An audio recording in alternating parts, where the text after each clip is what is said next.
Trade Genius. Hey guys, how's it going? It's Philip at Trade Genius. I think you're going to really like this video. We're going to talk about the crypto fear and greed index, and I'm going to show you how you can use that to pick a spot to go like long, a swing trade long on Bitcoin, or just pick a good spot, risk reward value if you want to add to your Bitcoin stack. So we'll get into that. Before we get into that, I just want to let you guys know we have our specials running at tradelikeagenius.com, 13 hours left. But we've got these slashed way down. You can get into the room, or you can get any of these back to school specials, which are training packages. So if you want to learn how we trade these things, you can get any one of those. So check those out. All right, so what is this crypto fear and greed index? Well, what it does is they use different metrics to measure the fear and greed. Now, this is available at alternative.me. All right, so alternative.me. But basically, what it does is it kind of shows you where the sentiment is in the market. And, you know, market sentiment is usually contrary to what the actual market will do. So if you've got a lot of greed in this index, then that's kind of the sign of a top and the market rolls over. And likewise, when you have a lot of fear, usually it's close to a bottom. So as you can see, this chart here goes up and down. Real roughly, if you're up above 60, you're probably getting close to a top in the market action.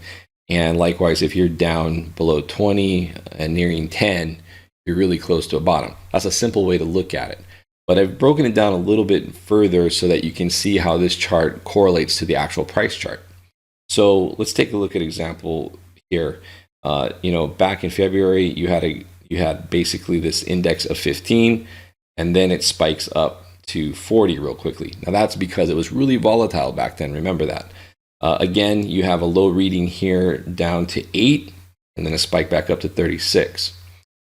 What we're looking for in this is to see where we get a reading that's pretty low and then a spike back up. So that move back up kind of confirms that that's where you probably want to enter. So it'd be like the next day after a low reading.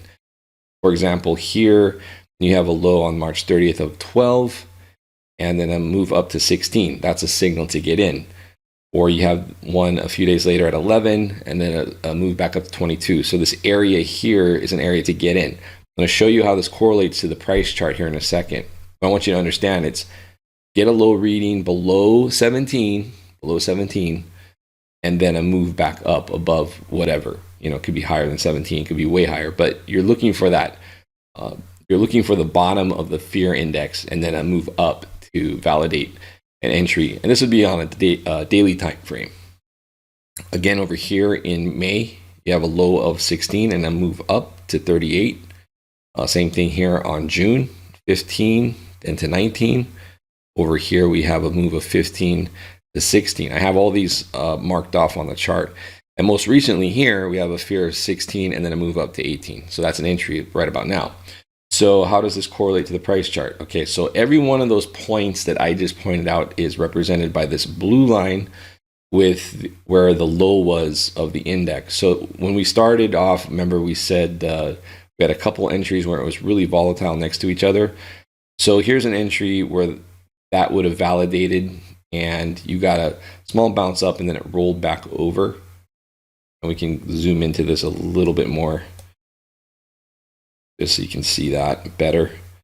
Okay, and then that rolled over. You might have gotten stopped out there unless you were trying to see how this bounce off the 200-day moving average played out, because it usually does.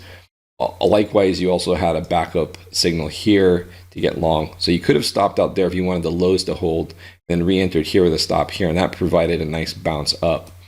Same thing happened here, fear index at 12, and then the index made a move up higher, so put in an index, fear and greed index bottom, and that bottom held.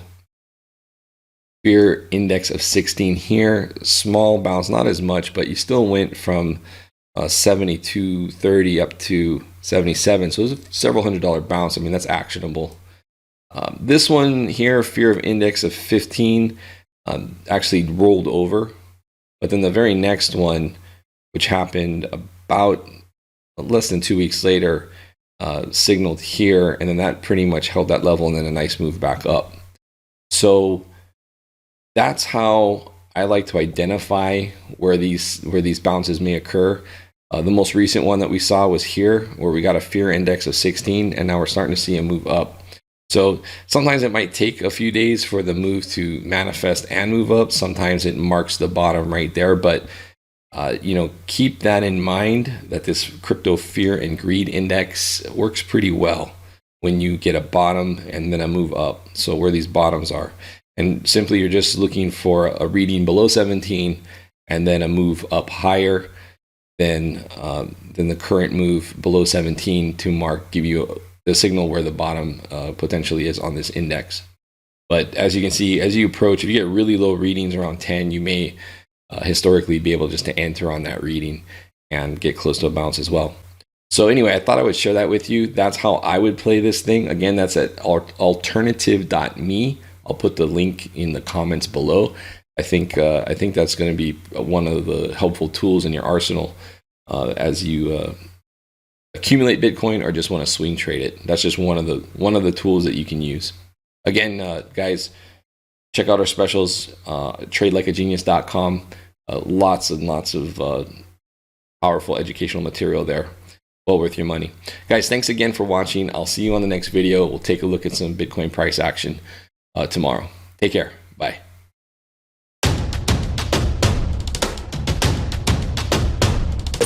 Trade Genius.